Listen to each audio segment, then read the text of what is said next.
Pay for my $30,000 vacation right now, and don't take too long, my sister-in-law said casually. I replied, I'm sorry, I can't. My mother-in-law, who heard this directly, demanded of me, pay now or you're out of this family. That very night, I needed to leave. By morning, I didn't answer 60 phone calls from them. They were panicking because... Before the story begins, please write in the comments section which area you all are watching this story from. Don't forget to like and subscribe so the Revenge with John channel can continue to grow and present even more interesting stories. Sabrina had just finished her afternoon prayers. The air inside the room felt cool, thanks to the air conditioning. A sharp contrast to the Los Angeles heat that felt like it was baking everything outside. She folded her prayer shawl neatly and placed it on the rug. A loud shout was heard from the living room, interspersed with the sound of the television turned up to maximum volume. That was surely the voice of Martha, her mother-in-law, and Piper, her sister-in-law. Since Ryan, her husband, decided to work out of state a year ago, his mother and sister had moved into this house. It was a large house that Sabrina had bought with her own hard work, of course. However, in front of the extended family, Ryan was recognized as the owner and primary breadwinner. Sabrina didn't mind. She loved her husband, and she wanted to maintain Ryan's dignity as the head of the family. She let Ryan take all the credit. Sabrina took a long breath. She opened her laptop on the desk in her bedroom. Her job as the owner of a digital investment firm demanded full attention. Online meetings and data analysis were her daily routine. She intentionally worked from home so she could take care of the house at the same time. But in practice, she spent more time taking care of Martha and Piper. Only 15 minutes into focusing on her screen, her bedroom door was knocked on loudly. Before she could answer, Piper had already opened the door without permission. Sabrina, you're always so busy, Piper said with a bored tone. She was a 19-year-old girl who should have been in college but spent more of her time at the mall. Sabrina turned and smiled patiently. What is it, Piper? I'm working. Piper walked in, followed by Martha behind her. Martha looked around Sabrina's room with an evaluating gaze. Work, work, work, as if it's so important. Ryan is out there working himself to the bone out of state. You're here enjoying yourself in an air-conditioned room. Martha sneered. Sabrina chose to remain silent. It was useless to argue with her mother-in-law. She already knew the drill. Piper threw a glossy brochure onto Sabrina's desk, right on top of some important documents. It was a brochure for a luxury vacation package to Hawaii. I want a luxury vacation in Hawaii with my friends. My group wants to stay in a villa with a private pool, Piper said, speaking while chewing on expensive potato chips, crumbs falling onto Sabrina's carpet. Sabrina picked up the brochure and saw the price listed on the package, $30,000 per person for 5 days. The total is $30,000. Pay for it right now and don't take too long, Piper said in a commanding tone. She didn't even look at Sabrina, busy replying to messages on her new phone. A phone that was, of course, bought with Sabrina's money. Sabrina felt something cold creeping up her spine. This wasn't the first time. Last week, Piper asked for a designer bag worth $15,000. Last month, Martha asked for diamond jewelry. Sabrina had complied with everything for the sake of household harmony. She always transferred the money in Ryan's name, as if Ryan were the one sending it. But today, Her patience was wearing thin.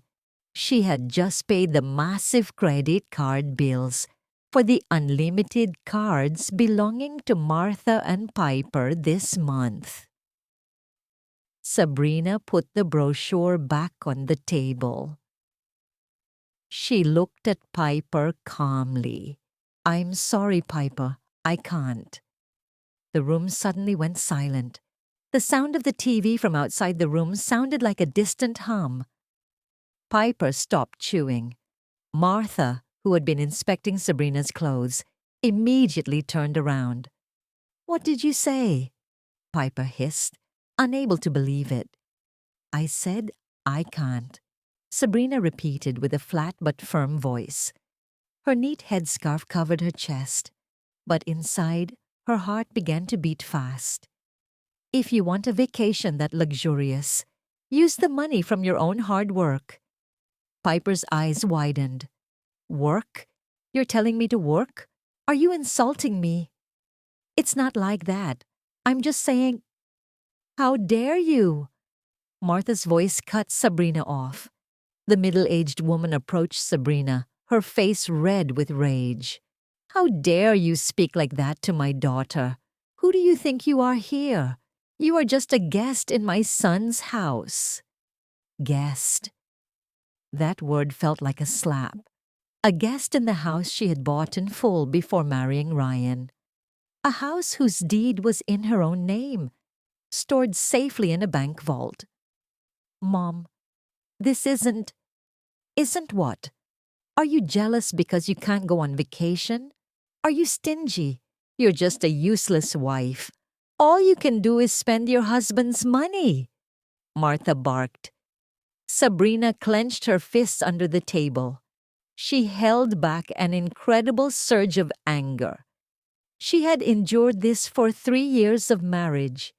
She had stayed quiet when she was insulted for not yet providing a grandchild. She had stayed quiet when her work was dismissed as nothing. But being called a guest and stingy while they used her money was the breaking point. Piper is Ryan's sister. It's natural for her to ask her brother. "And you, as his wife, have the duty to serve," Martha continued. "To serve, Mom, not to finance an irrational luxury lifestyle," Sabrina replied, her voice starting to tremble. "Talking back now, are you?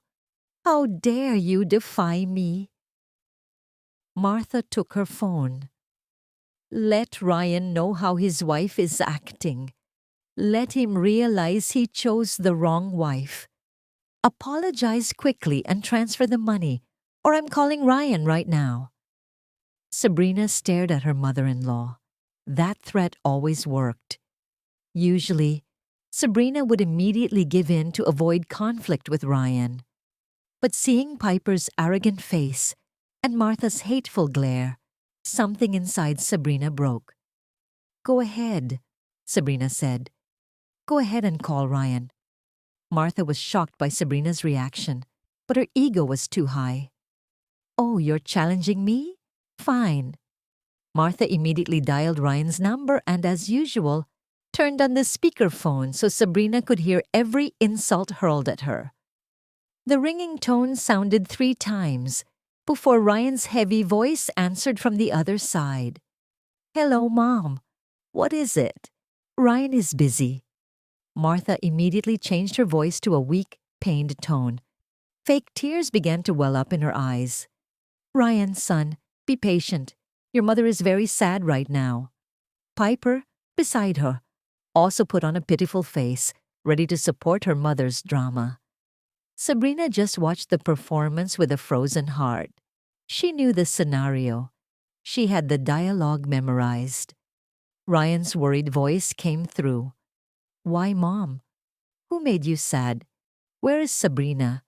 She's taking care of you, right?" "That's exactly the problem, son." Martha's sobbing broke out. Your wife is so mean to me and Piper. Piper just asked for vacation money." "It's reasonable, right, son?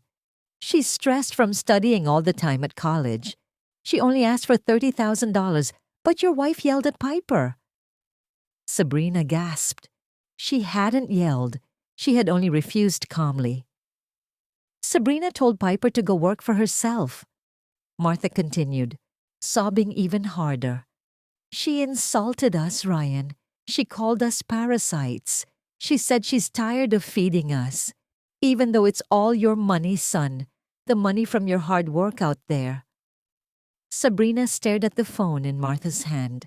The lies were spoken so fluently, so convincingly.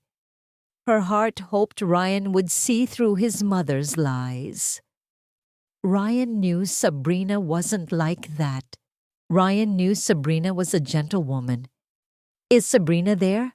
Mom, give the phone to her. Ryan's voice sounded cold and angry. Martha smiled triumphantly at Sabrina and handed her the phone. Sabrina didn't take it. She doesn't want to talk, son. She's so arrogant. She said, go ahead and call him. I'm not afraid. Martha shrieked. Sabrina! Ryan's shout erupted from the speakerphone. The voice was so loud it made Sabrina jump. Watch how you talk to my mother. Sabrina swallowed hard. Ryan, I didn't... Shut up.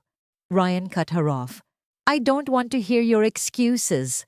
What kind of wife are you? Your duty is to respect my mother. My mother is my everything. Why have you become so stingy? Sabrina's heart felt as if it were being squeezed. Stingy? She was the one who paid for Martha's cataract surgery last year. She was the one who paid off Ryan's father's gambling debts before he died. She was the one who transferred Ryan's salary every month from her private account, so her husband could proudly say to his family, "This is my paycheck." Ryan, Piper asked for $30,000 for a vacation. That is a lot of money. Sabrina tried to explain. A lot to you. That's the money from my hard work out of state. I'm tired of working myself to the bone here. I send money for the family, not for you to keep for yourself. Ryan snapped. This was the peak. This was the sentence that destroyed everything. Ryan didn't just let his mother insult Sabrina. He failed to defend her and actively claimed Sabrina's money as his own, while accusing her of being stingy with her own funds. Sabrina remembered their conversation before Ryan moved. Sabrina's company was opening a new branch out of state. Ryan, who was then working elsewhere as a regular staff member, felt intimidated by his wife's success. So, Sabrina offered a solution. Ryan moved to the new branch to serve as the area manager, a position Sabrina created specifically for him. His salary was made to look large, though Sabrina transferred 80% of it from her personal account, not the company's. All for Ryan's dignity. And this was the thanks she got. Her husband accused her of being stingy and called her hard work my money. Give Piper the money now, Ryan ordered. Don't embarrass me. Do everything my mother says, or we are finished. You hear me, Sabrina? We are finished. That threat again. Divorce. The ultimate weapon Ryan always used because he knew Sabrina loved him and feared losing the marriage. But today, something had changed. It felt like that love had been completely eroded by this betrayal. All that remained was a sense of exhaustion. Ryan hung up the phone with a slam. Martha and Piper looked at Sabrina with triumphant smiles. Both looked extremely satisfied. You heard that, Martha said mockingly. Your own husband has spoken. Transfer it now. $30,000 into Piper's account. Don't let it be a penny short. Piper folded her arms across her chest. Don't take too long, sister. My friends are waiting. Sabrina looked at the two figures in front of her. A woman she respected like her own mother, and a girl she loved like a sister. Now, all she saw were two greedy strangers, She took a deep breath. The trembling in her body stopped. Her mind suddenly became very clear. There was no more doubt, no more fear. Sabrina nodded slowly. "Fine," she said softly. Martha and Piper thought that was Sabrina's sign of defeat. "Good. It could have been this easy from the start," Martha said as she walked out of the room, followed by Piper, who was humming happily. Sabrina stared at her closed bedroom door. "Fine," she repeated to herself, but this time the meaning was very different. It wasn't, "Fine, I will transfer." It was, "Fine, this game is over." She didn't reach for her phone to open the banking app. She reached for her laptop. Her hands moved quickly across the keyboard. This was no longer her bedroom. This was her command center. She opened her email. The first email was sent to her personal assistant. The subject, "Termination operation, immediate." The content was short and clear. "Withdraw all credit card facilities under the names of Ryan, Martha, and Piper, effective immediately. Cancel all automatic transfers to their accounts. Stop paying the utility bills for the house. I will be moving out tonight." The second email was sent to her private banker. "Freeze all joint accounts. Move all my personal assets to the new custodian account. Prepare a power of attorney for my lawyer." The third email was sent to her company's legal team. "Prepare documents for the withdrawal of company assets, including the 2 luxury cars under operational names, and prepare the termination papers for Ryan." Sabrina pressed the send button on all 3 emails. After finishing, she leaned back in her chair. For the first time in a long time, she felt she could breathe. She wasn't going to leave yet. She would leave tonight, but before that, she would enjoy the final show. Sabrina locked her bedroom door. From outside, Martha and Piper must have thought she was crying or mourning her fate. She could hear their laughter in the living room.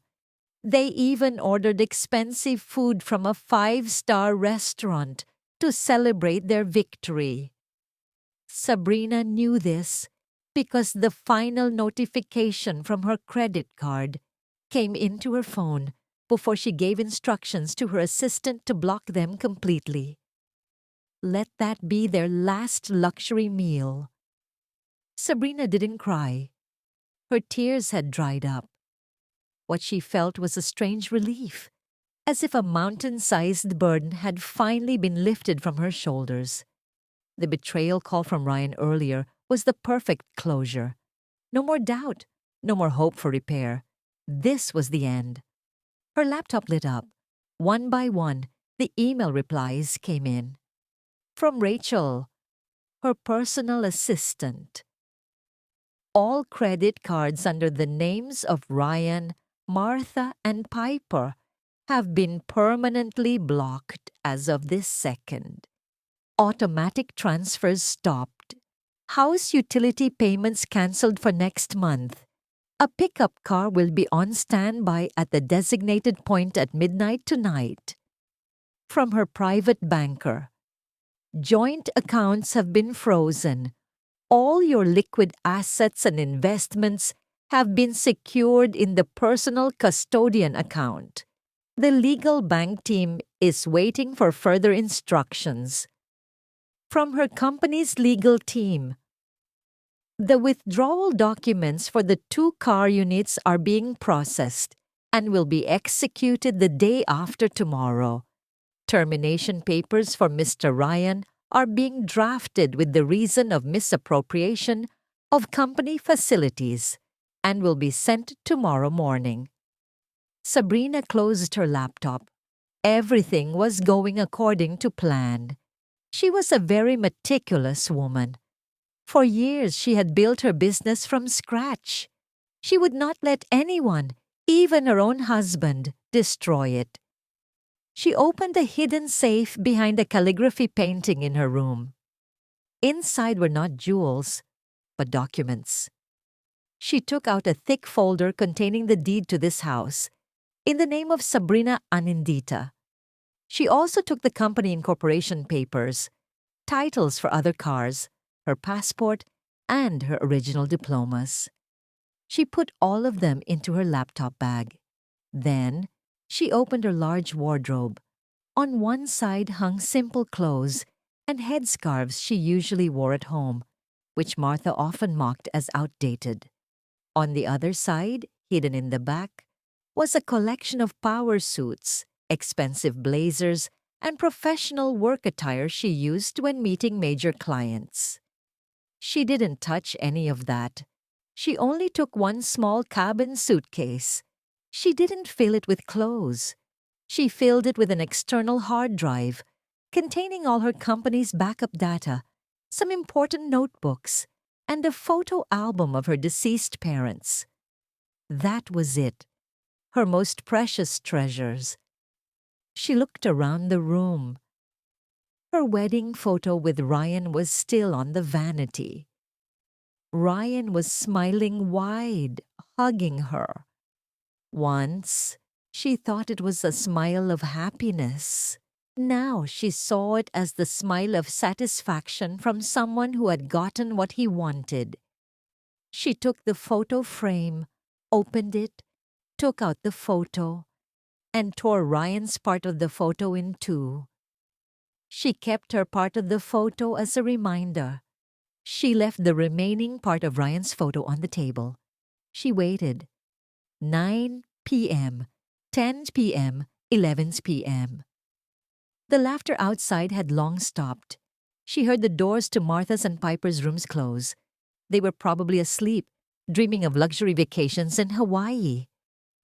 Exactly at midnight, Sabrina opened her bedroom door. The house was dark and silent.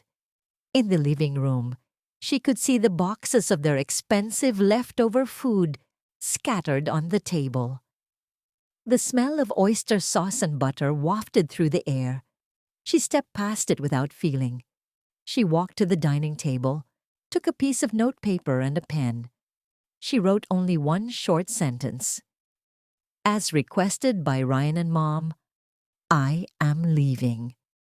She placed the note in the middle of the dining table, where she usually served breakfast for them. Sabrina opened the front door quietly. The cool night air welcomed her. She stepped out of the house she had built with her own sweat. She closed the door silently and didn't look back. Just as she reached the gate, a luxury black sedan stopped in front of her. The window rolled down, revealing Rachel, her assistant. "Everything is ready, Miss Sabrina," Rachel asked in a quiet but professional voice. Sabrina got into the back seat. "Everything is ready, Rachel. Let's go to the hotel," she replied calmly. The car drove through the night. Sabrina turned off the phone she usually used to communicate with Ryan and his family. She took it out of her bag, opened the SIM card slot, broke the card in two, and threw it into the car's ashtray.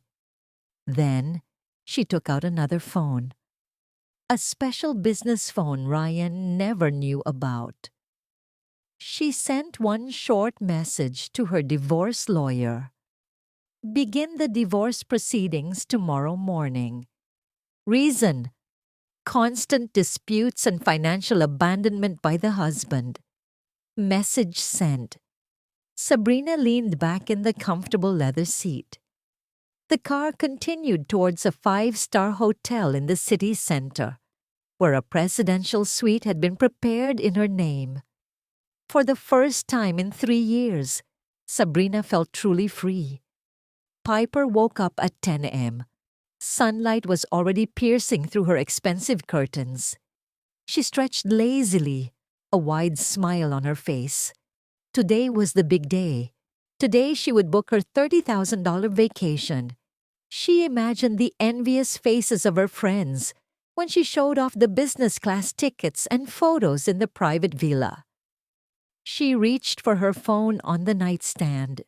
With enthusiasm, she opened her favorite travel app. She didn't waste time. She selected business class flights and the most expensive villa package with a private butler. The total was $32,000. Slightly over budget, but she was sure Sabrina wouldn't care. She entered her credit card details, the platinum supplementary card given by Sabrina, which had never had any problems before. She pressed the Pay Now button. The phone screen loaded for a moment, then red text appeared. Transaction failed. Please contact your card issuer. Piper frowned. Strange. Maybe the internet was bad. She turned off the Wi-Fi and switched to cellular data. She repeated the process. Transaction failed. She tried again. Failed. Once more.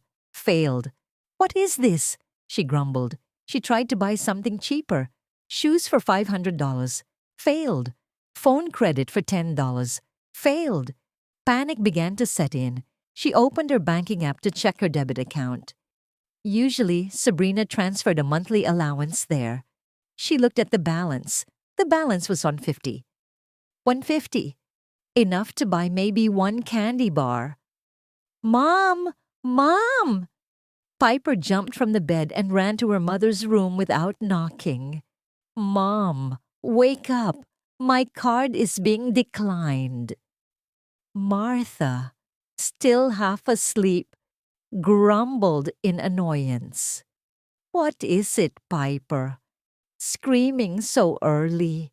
It's probably just the limit. That's normal. Use my card instead. Go on, order breakfast. I'm hungry. Piper was slightly relieved. True. Maybe her card had just reached its limit. All right. I'll use your card for the vacation. Don't. You'll use up my limit. Martha stopped her getting out of bed. Just call Sabrina. Tell her to increase the limit. Piper just realized it was very quiet this morning. Usually at this hour, the smell of Sabrina's cooking from the kitchen was already noticeable, or at least the sound of Sabrina cleaning the house. Where is Sabrina, Mom? Why is it so quiet? Martha snorted. Probably still in her room, sulking after Ryan scolded her last night. Let her be. Let her realize her position. Both walked out of the room. The living room was a mess. The leftover food boxes from last night were still on the table. The kitchen was clean but cold. There was no sign of breakfast. They walked to Sabrina's room. The door wasn't locked. Martha pushed it open roughly. The room was empty. Tidy. Too tidy. The bed was perfectly smooth as if it hadn't been slept in. The wardrobe was slightly open. Martha peeked in. Only Sabrina's simple house clothes were left. Her good clothes were gone. Piper's eyes caught a piece of paper on the dining table. The note Sabrina had left. As requested by Ryan and Mom, I am leaving. Piper read it out loud. Martha snatched the paper. Leaving? Ha! Drama. She probably ran to her mother's house in the country. Cry baby. She'll come back when her money runs out.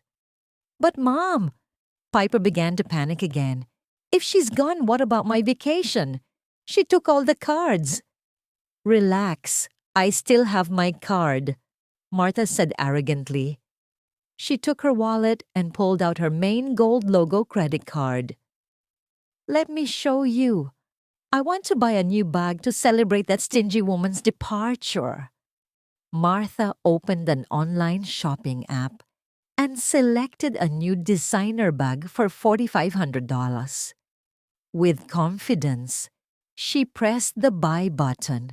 Transaction declined. Martha's face turned pale. How? It's declined. This card has a limit of hundreds of thousands. She tried again. Declined. She tried to buy the cheapest item, a hair clip for $5. Declined. This must be Sabrina's doing, Martha screamed, her hands shaking. She tried to call Sabrina. The number you have dialed is currently inactive or out of reach. Martha threw her phone onto the sofa. Disrespectful brat. How dare she turn off her phone? She blocked all our cards. Call Ryan right now. Piper, hurry. Let him drag his wife back home. Piper, whose fingers were already shaking, immediately called Ryan. Ryan answered with the groggy voice of someone who had just woken up. What now, Piper? It's early. Did Sabrina transfer it? That's the thing, Ryan. Piper started crying. Sabrina ran away. She left the house and she blocked all our cards. My card, Mom's card, everything is declined. What about my vacation? There was silence for a moment on the other side. Then Ryan was heard coughing. What? Left? Blocked the cards? My card too? Sound of Ryan typing on his laptop was heard. Wait a minute. Ryan opened his salary account. Empty. Even though today he was supposed to receive his monthly salary. He tried to open the company portal. Access denied. He tried using the company credit card he held to order coffee online. Failed. The color drained from Ryan's face. Everything. All my cards are blocked too. Piper, where's Mom? Give the phone to her. Piper handed the phone to her mother. Ryan, how is this happening? Your wife has gone crazy. Fix this quickly. I don't care how. Piper's vacation money must be there today. Martha roared. How am I supposed to fix it, Mom? I don't have any money here either. My cards are blocked too. Sabrina blocked everything. Ryan shouted back, his voice filled with a panic he could no longer hide. Just then, Piper screamed from the living room. Mom, why is the TV off? The internet is out too. The AC is off. Martha ran to the living room. Sure enough, the giant 80-inch TV screen was black. The Wi-Fi indicator was off. And worst of all, the central air conditioning in the house was dead. The stinging heat of the city began to seep into the house.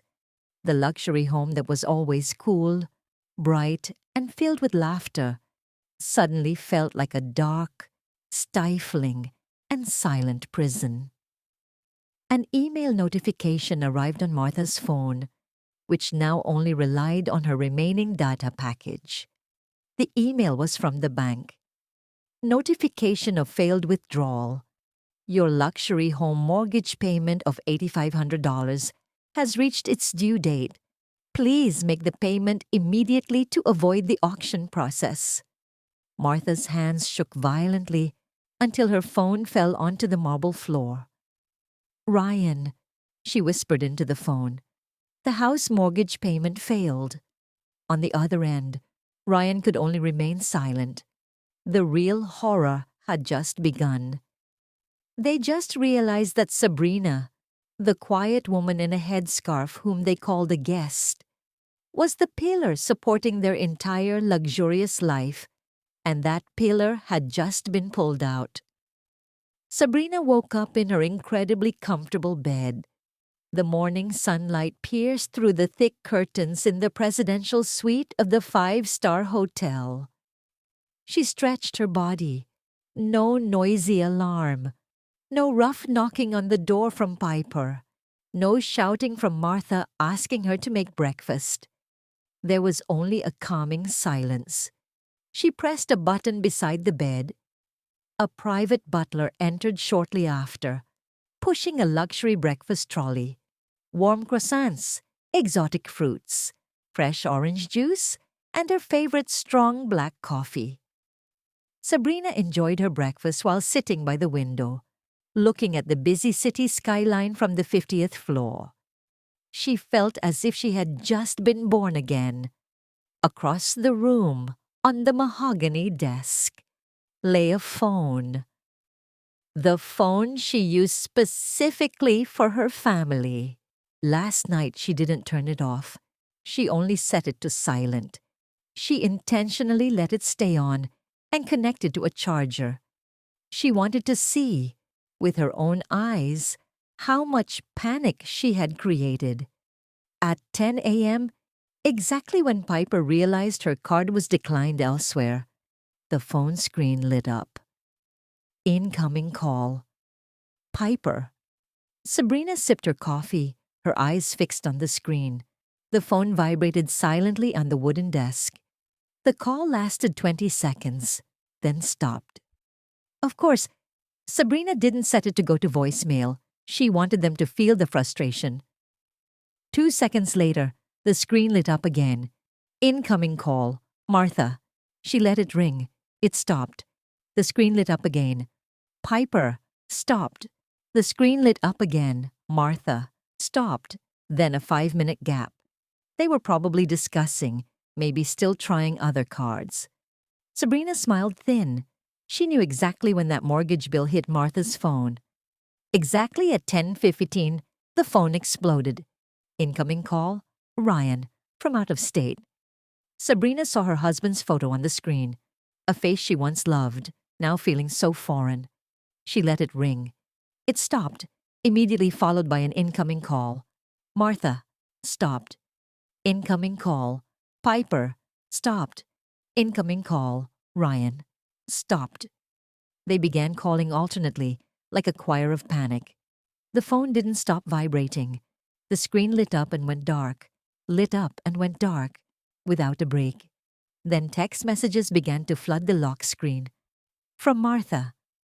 Disrespectful brat. Come back. Don't be disobedient to your husband. From Piper. Sister, why won't the card work? Did you make a mistake with the transfer? From Ryan. Sabrina, this isn't funny. Reactivate the card. My mother wants to shop. Sabrina put down her coffee cup. The real show had just begun. She stood up, walked slowly to the desk, and stood looking at the screen. The missed call notifications increased. 10, 15, 20. New text messages came in. From Martha. Sabrina, I order you to come home right now and bring all the cards. From Piper. Where are you? The TV is out. The AC is out. It's so hot. Come home. From Ryan.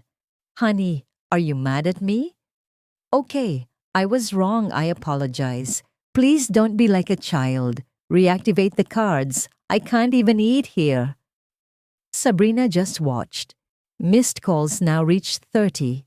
The vibration of the phone became the background music in her luxurious and cool room. The text messages from Ryan changed tone. Sabrina, I'm serious. I don't have any cash at all. I can't check out of the apartment. Answer the phone. The messages from Martha changed from anger to begging. Sabrina, come home. I apologize. I was only joking earlier. The house is going to be seized by the bank. The payment failed. Piper's messages were full of crying emojis. Sabrina, I'm sorry. I promise I won't ask for anything again. I won't go on vacation. Please come home. I'm afraid of the dark. The power is out. Call number 40. Call number 50. They were starting to get desperate. Ryan called 10 times in a row without a break. Martha called. Piper called. The pattern repeated. Sabrina looked at the clock. It was 12:01 p.m. For 2 hours, the phone had been under constant attack. She looked at the missed call counter. Exactly 60. The last call came from Ryan. After that 60th failed call, the phone went quiet. Maybe their batteries died. Maybe they had given up. Sabrina took a long breath. She felt relief. She walked to the desk and picked up the phone. The screen was full of notifications. 60 missed calls, 112 unread text messages. She didn't read them one by one. She only needed to know the number. She opened the contact list and blocked Ryan's number, Martha's number, and Piper's number. Then, she opened the desk drawer in the suite, placed the phone inside, and closed it. Locked. That phone would be kept as evidence for her lawyer later. Just as she closed the drawer, her other phone rang. The business phone with the number Ryan didn't know. On the screen, the name Mr. Franklin Lawyer appeared. Sabrina answered calmly. "Hello. Good afternoon, Mr. Franklin." "Good afternoon, Mrs. Sabrina," a firm voice answered. "As per your instructions, the divorce petition was officially registered this morning. Official summonses, along with asset freezing orders, will be sent shortly to your home address and Mr. Ryan's office address out of state."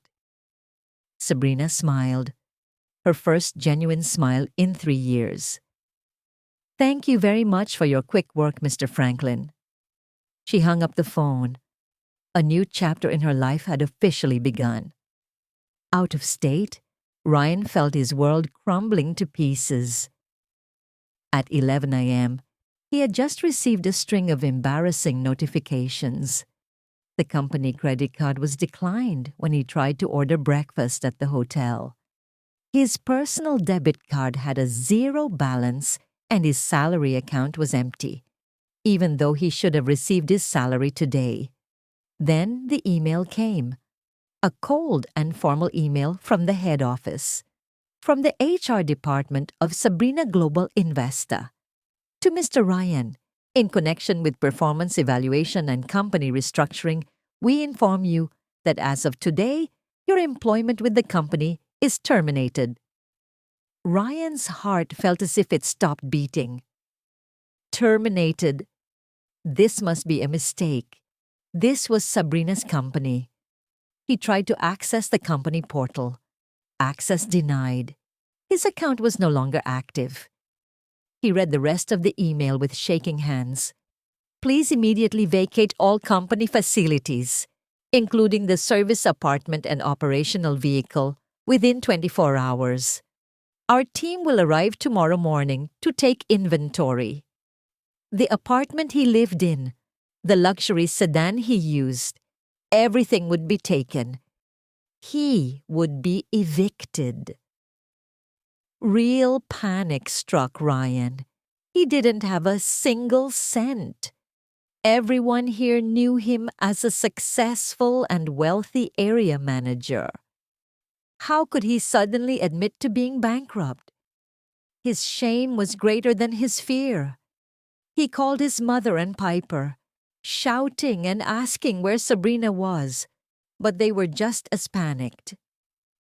After an hour of calling Sabrina incessantly, only to end up blocked, Ryan was forced to swallow his pride.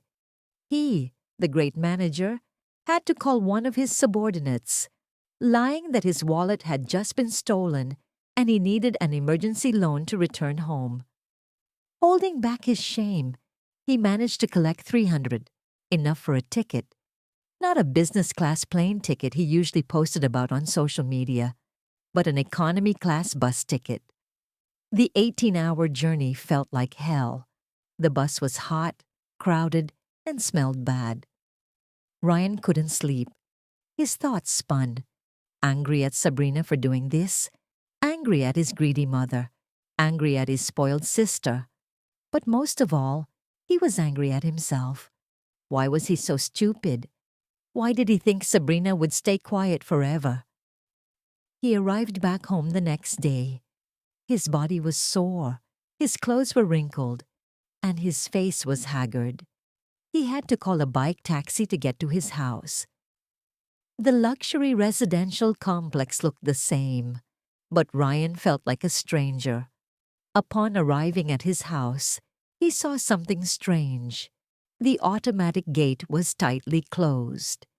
The complex security guard approached him. "I'm sorry, Mr. Ryan. The power to your house has been out since yesterday, so the gate won't open automatically," the guard said with a look of pity. Ryan had to climb his own fence, watched by a neighbor who happened to be passing by. His dignity was shattered. He opened the unlocked front door. A wave of hot, stifling air immediately greeted him. like walking into an oven. The house was pitch black. All the curtains were closed. The smell of their expensive leftover food from yesterday stung his nose. Pizza boxes and leftover steak were moldy on the table. He heard a quiet sobbing from the living room. He walked there and found a pathetic sight. Martha and Piper were sitting on the dirty marble floor. Sweat drenched their foreheads. Their faces were dirty, and their hair was a mess. Piper, the girl who always looked stylish, was now wearing her most worn-out house dress. Martha, the arrogant woman who always wore jewelry, now looked like a beggar. "Where is Sabrina?" Ryan shouted. That was his first sentence. His voice was hoarse from exhaustion and dehydration. Martha immediately stood up, hysterical. "You're asking us? This is all your fault. You're the one who told her to listen to me. You're the one who defended us, and now she's gone. This is because you were greedy, asking for a $30,000 vacation." Piper shouted back while crying. "Now how am I supposed to go to college? The internet is out." "Shut up, both of you," Ryan barked, his voice echoing in the empty house. "So she really did leave." "She didn't just leave, son," Martha whispered, her energy gone. "She blocked everything. Your money. The money you made out of state." Ryan kicked the teak coffee table with all his might, scattering the pizza boxes. "That wasn't my money, Mom. That was all Sabrina's money." A total silence hit the room. Only Ryan's heavy breathing could be heard. Martha and Piper stared at him with wide eyes, not understanding. What do you mean, son?" Martha asked, her voice trembling. "My job, my salary, that company, everything belongs to Sabrina," Ryan shouted, his frustration finally exploding. He pointed around the luxurious but stifling house. "This house, the cars, the credit cards, everything is hers. I'm not some great area manager. I was only placed there by Sabrina so you all could be proud. My supposedly large salary was a transfer from her personal account every month. We have been living off her money this entire time. We are her parasites, and now she has taken everything back." The confession hung in the air. Martha slumped weakly onto the floor. Piper covered her mouth. Just as the bitter realization began to sink in, a loud banging was heard on the front door. Not a polite ring, but a rough, impatient pounding. Ryan, with shaking legs, walked to open the door. In front of the door stood two large, muscular men in leasing company uniforms. Behind them in the street, a tow truck was already parked. "Good afternoon," one of the men said flatly while reading a warrant. "We are from the leasing company. We are here to seize two vehicles, one black minivan and one white SUV, under the name of Sabrina Global Investa for failure to pay." Martha's eyes widened in horror. Those were the cars she and Piper used every day for the mall and social gatherings. Ryan, Martha, and Piper stood frozen at the doorway. Ryan's explosive confession still hung in the hot, stifling air. And now, before them stood the tow truck. "What is this? Don't you see whose house this is?" Martha, somehow finding strength, suddenly stepped forward. Her greedy instinct to keep possessions was stronger than her shock. "These are my son Ryan's cars. Ryan, tell them. Drive them away." Ryan didn't move.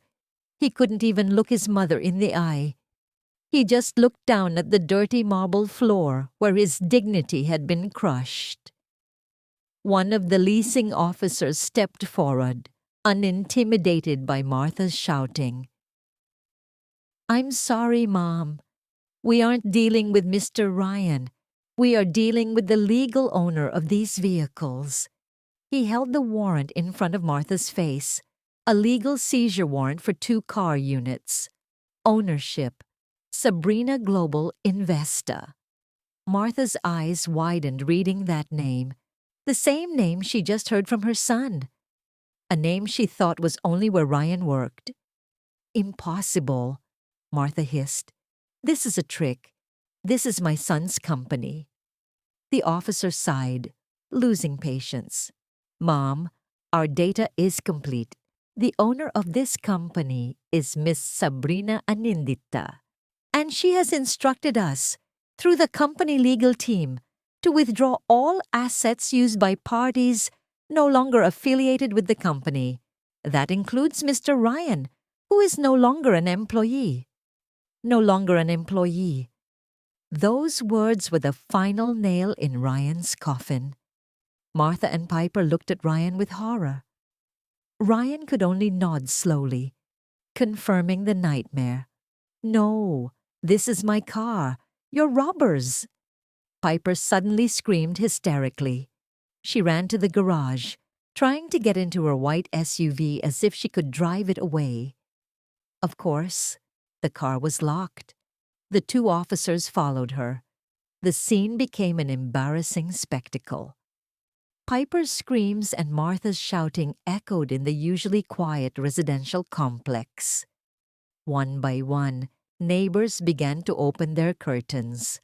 Some even stepped out onto their porches, pretending to water plants while their eyes and ears were fixed on the drama at the luxury house.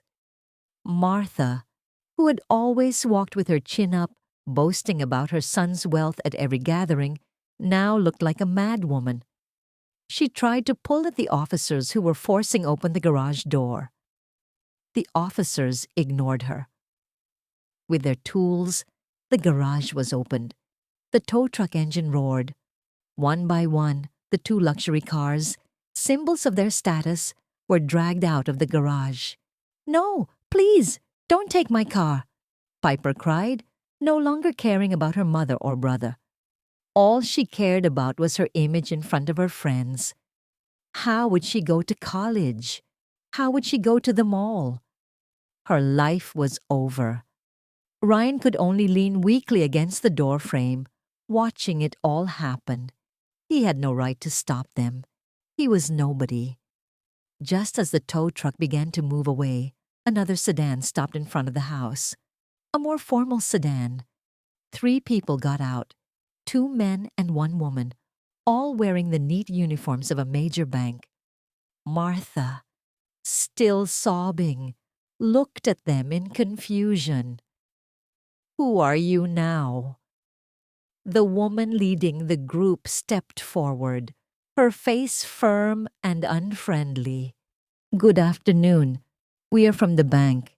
We are here regarding the mortgage arrears on this house. Martha's heart felt as if it stopped. She remembered the email she received yesterday, the email she thought was just a bluff. The bank woman took out a folder of documents. Yesterday, our system recorded a failed monthly payment of $8,500. We have also received official confirmation from Ms. Sabrina Anindita, as the primary guarantor and source of funds, that she has withdrawn all guarantees and stopped automatic payments permanently.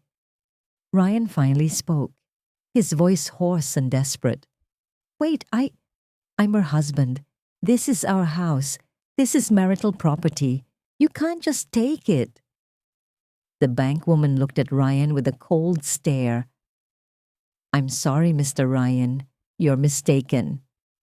She pulled out another document. According to the purchase deed and title we hold, this house was bought in full by Miss Sabrina Anindita 2 years before your marriage date. This house is registered as premarital property, not marital property. You are only listed as the occupying spouse. Since the original owner is no longer willing to continue the payments, which were actually for a top-up loan in your name, and you yourself are proven unable to pay, The bank is forced to take this asset as collateral. Ryan was staggered. So Sabrina hadn't just been paying a mortgage. She had even collateralized her own house for a loan. Ryan, Martha, and Piper used to throw money away. "We are giving you 72 hours to vacate this house voluntarily," the bankwoman said with a final tone. "Specifically, the day after tomorrow at 10 a.m. If the house is not empty, we will return with authorities and bailiffs for a forced eviction."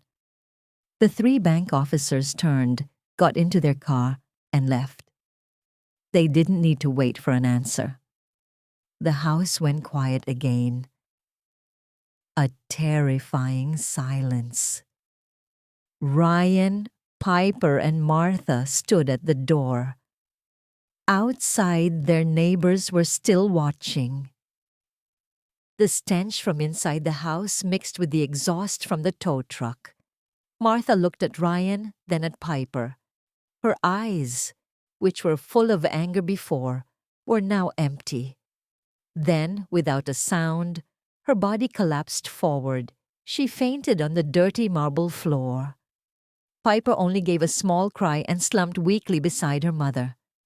Ryan looked at the clear sky. He didn't help his mother. He didn't comfort his sister. He only laughed. A dry, bitter, and desperate laugh. He had lost everything: house, cars, job, dignity, and the wife he had wasted. Everything was gone in less than 48 hours. 2 days felt like 2 centuries.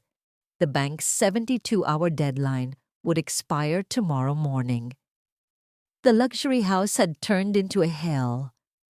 Without electricity, the water pump didn't work. The bathrooms were dirty and smelly. Without water, they couldn't clean themselves. The last bit of food they bought with Ryan's borrowed money had run out yesterday. The 3 of them now sat in the dark, foul-smelling living room. Ryan, Martha, and Piper. 3 people paralyzed by their own arrogance. Their stomachs ached with hunger. Their throats were dry with thirst. Martha, who had regained consciousness, now looked 10 years older. Her hair was oily, and her face was haggard. There was no trace of luxury left on her. "We have to see Sabrina," Martha whispered, her voice hoarse. This was no longer an order. It was a plea. Only she can help us. Piper, whose eyes were swollen from constant crying, nodded weakly. "Piper wants to apologize. Piper promises not to be spoiled anymore." Ryan looked at his mother and sister. Anger was gone. Only deep regret remained. "She won't want to see us. She has blocked us." "We have to go to her office," Martha said again, her voice a bit stronger. "We go there. Ryan, you're her husband. She must still love you. She's just angry. You persuade her. Apologize. Kneel if you have to. Tell her you'll do anything." This was their only hope. Ryan gathered the remaining cash from his wallet, enough for 1 ride-share trip. The journey to the city center felt torturous. The 3 of them, smelly and disheveled, sat huddled in the back seat. Ryan was wearing the same wrinkled shirt he had worn since returning from out of state. Martha and Piper were only in the house dresses they had worn for 2 days. The driver kept glancing at them in the rearview mirror, clearly uncomfortable, wondering why these 3 people who looked like beggars were going to one of the most expensive office buildings in New York. The taxi stopped in front of a magnificent glass tower. At its peak was the glowing company logo, Sabrina Global Investa. Ryan, Martha, and Piper stepped out of the taxi. They looked up at the building built from Sabrina's sweat, a building that should have been Ryan's pride, but which he had betrayed. They stepped into the shimmering lobby. The marble floor was so clean they could see their own haggard reflections. The cool air conditioning immediately hit their sticky skin. This was a luxury they had enjoyed only 2 days ago, and now it felt so foreign. They hadn't even gone 5 steps when 2 muscular, neatly uniformed security guards blocked them. "Excuse me, what is your business here?" the guard asked politely but firmly. Ryan tried to straighten his back, attempting to sound authoritative. "I'm Ryan. I'm the husband of Sabrina Anandita, the owner of this company. I want to see my wife." The head guard looked Ryan up and down, clearly doubting him. He spoke quietly into his earpiece. "Sir, there's someone claiming to be Miss Sabrina's husband, named Ryan." The guard listened for a moment. Then his face grew colder. "I'm sorry, Mr. Ryan. Your name is not on the guest list, and we have specific instructions from Miss Sabrina that you, Martha, and Piper are not permitted to enter this building." "What?" Ryan shouted. "She's my wife. I have the right to enter. This must be a misunderstanding."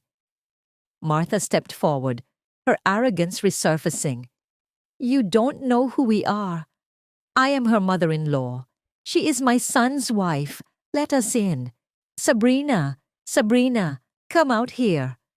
Martha began shouting in the middle of the lobby. Employees passing by turned to look and whisper. Piper pulled at her mother's arm. "Mom, don't. It's embarrassing."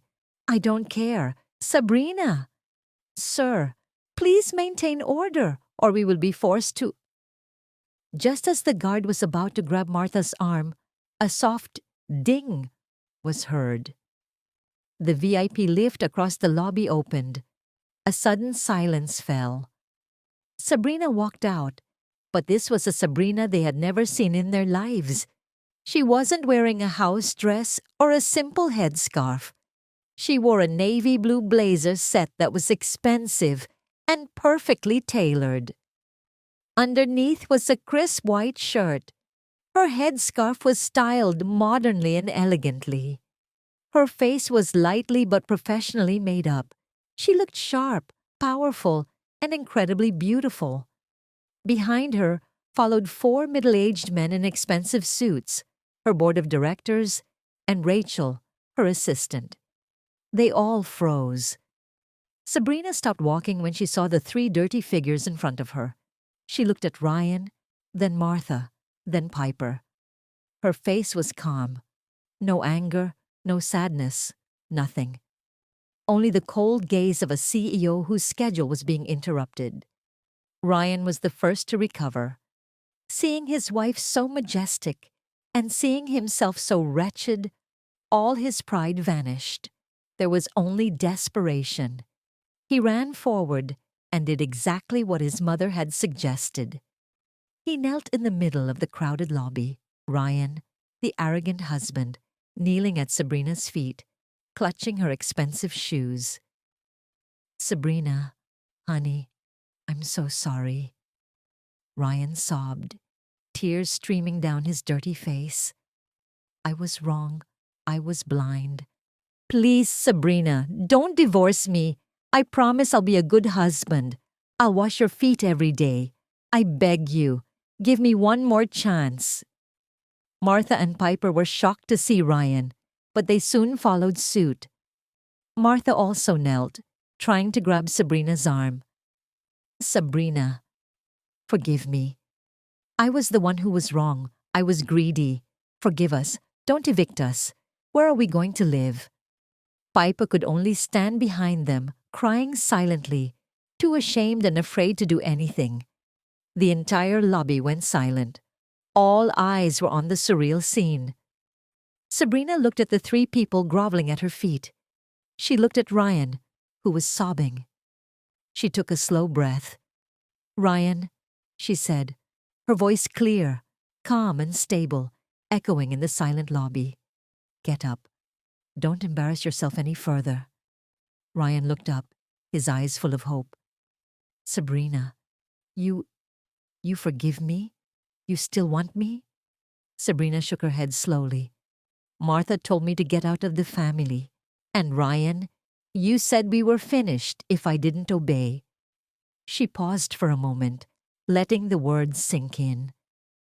As an obedient wife, I am only following the orders you both gave. Sabrina stepped back, releasing herself from the grip of Ryan and Martha.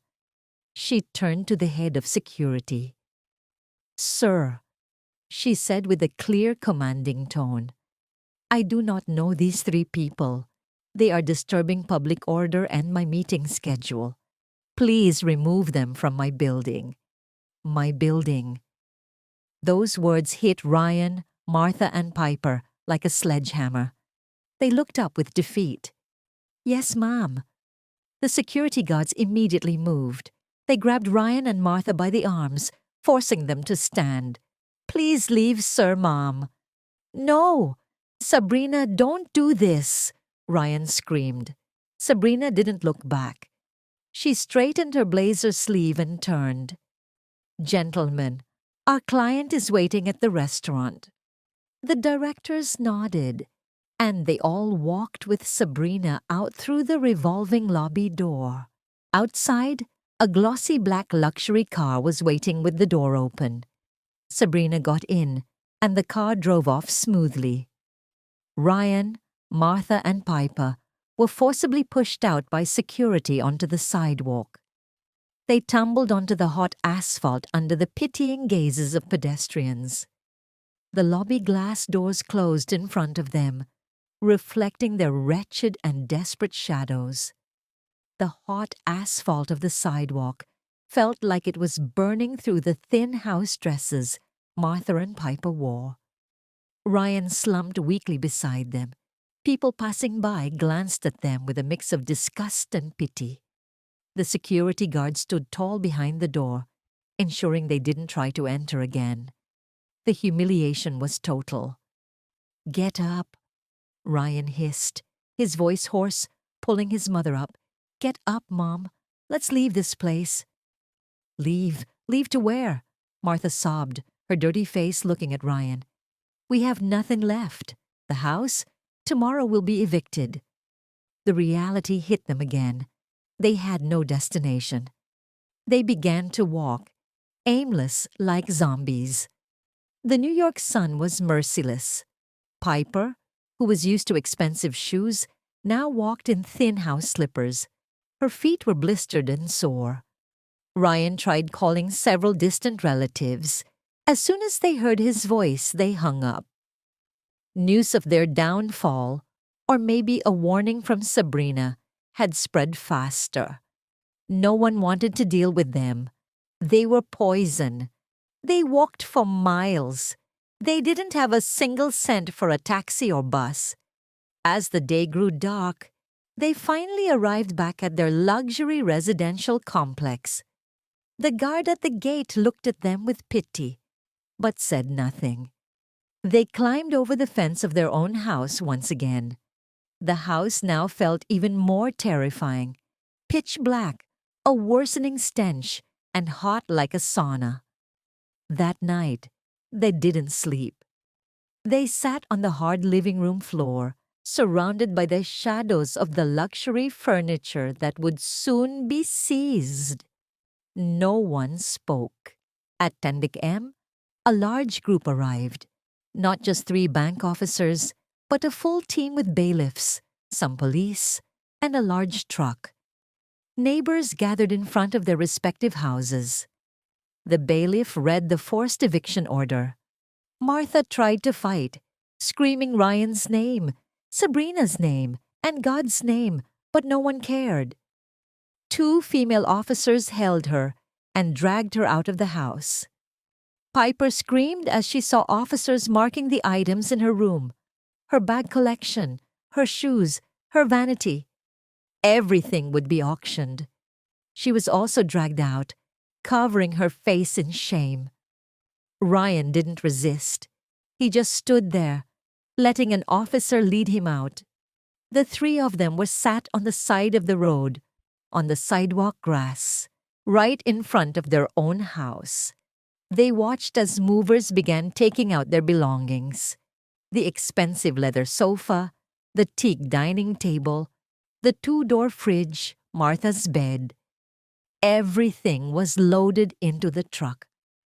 Martha, who had been the queen of the complex, was now the most pathetic sight. "It's over. It's all over. My life is over." Ryan turned his face away. After the house was officially empty and sealed by the bank, the group left. Neighbors went back inside one by one. The show was over. Ryan, Martha, and Piper were left alone, sitting on the sidewalk under the scorching sun, with only the clothes on their backs. "Now what?" Piper whispered, her voice gone. Ryan closed his eyes. New York was the end for them. No one would help them here. He remembered the industrial town where he grew up. He remembered one name, Adam, his old friend from when he was poor. He borrowed the complex guard's phone and called Adam. He swallowed all his pride and told him everything. No lies. He was bankrupt, evicted, and had nothing.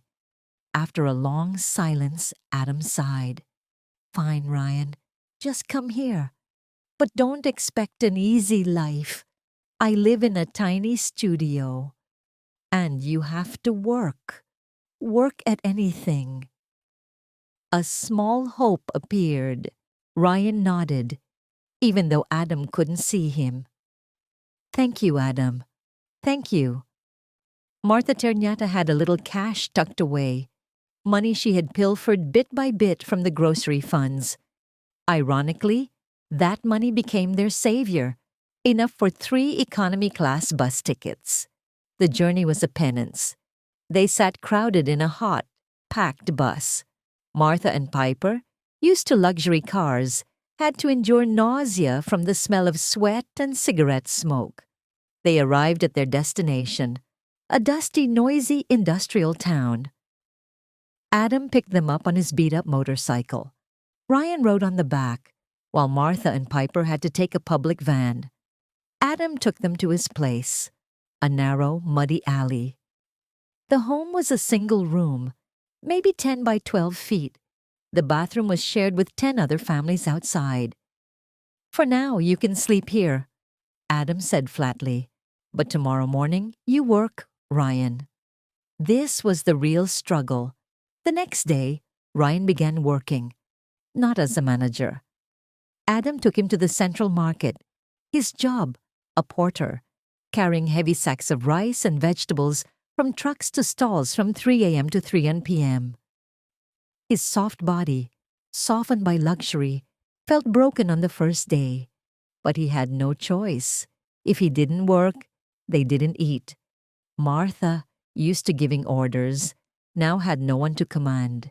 She couldn't just sit in the hot studio. Swallowing her shame, she offered services as a laundry worker, going door to door. Her once manicured hands had to scrub dirty clothes with harsh soap. Her skin blistered and stung.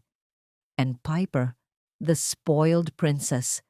Her phone was long dead, now a useless paperweight.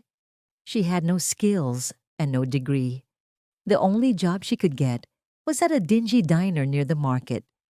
As a server, she had to wash oily dishes, clean sticky tables, and shout orders for market laborers and truck drivers. The girl who demanded a $30,000 vacation now earned $30 a day. Martha, with her back hunched, was stirring a packet of instant noodles in a pot. Her hands looked rough and calloused. Piper sat in the corner, massaging her swollen feet, still in her dirty diner uniform. "There's too much water, Mom," Ryan grumbled, putting down his spoon roughly. "Be quiet," Martha snapped back. "You're lucky I'm cooking at all. You think my back doesn't ache from washing 20 pounds of laundry today?" Piper is tired too. Piper chimed in, her voice shrill. "There was a rude customer today who wouldn't pay. My pay was docked again by the boss." They began eating in silence, But it didn't last long. "This is all your fault, Mom," Ryan said suddenly. "If only you weren't so greedy and hadn't kept fueling Piper's demands." "Blaming me?" Martha's eyes glared. "You're the man, the husband. Why were you so stupid to put everything in Sabrina's name? Why couldn't you control your own wife? You're a weak husband." "I'm weak? I did all that so you and Piper could be proud, so you could show off. And what was my reward? You insulted my wife and drove her away. This is all your fault." Ryan stood up, pointing at his mother and sister. "Our fault?" Piper shrieked. "It's Ryan's fault for lying, claiming to be a great manager with a big salary, and it turns out you were just a parasite to your wife. How embarrassing." That night, like the nights before, the cramped studio was filled with shouting. They blamed each other, fought over leftover noodles, and learned nothing. Their karma was not just material poverty, but a poverty of soul that kept them trapped in the hell they created for themselves. In another place, thousands of miles away, a warm sea breeze blew gently. Sabrina stood on the terrace of a villa that was in its final stages of construction. Before her lay the view of the sunset over the Indian Ocean. This was Hawaii, the same islands Piper dreamed of, but Sabrina was here as the owner.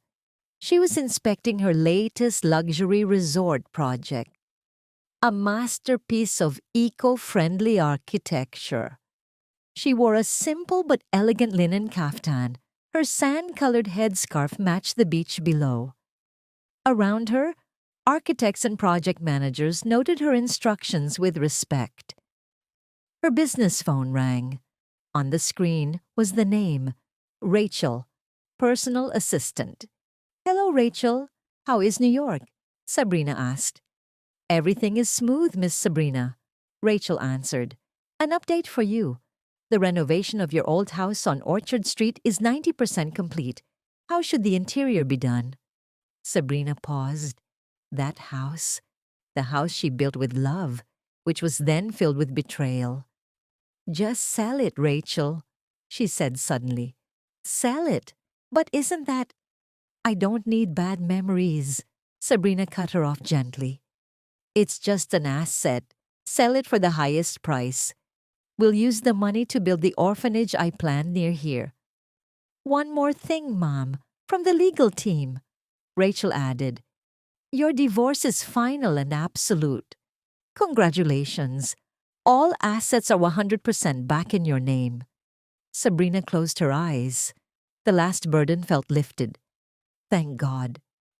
"And there is final news regarding Mr. Ryan and his family," Rachel said, her tone a bit hesitant. "What news?" "They were arrested by the authorities in that industrial town. Martha was caught stealing money from a neighbor's laundry line.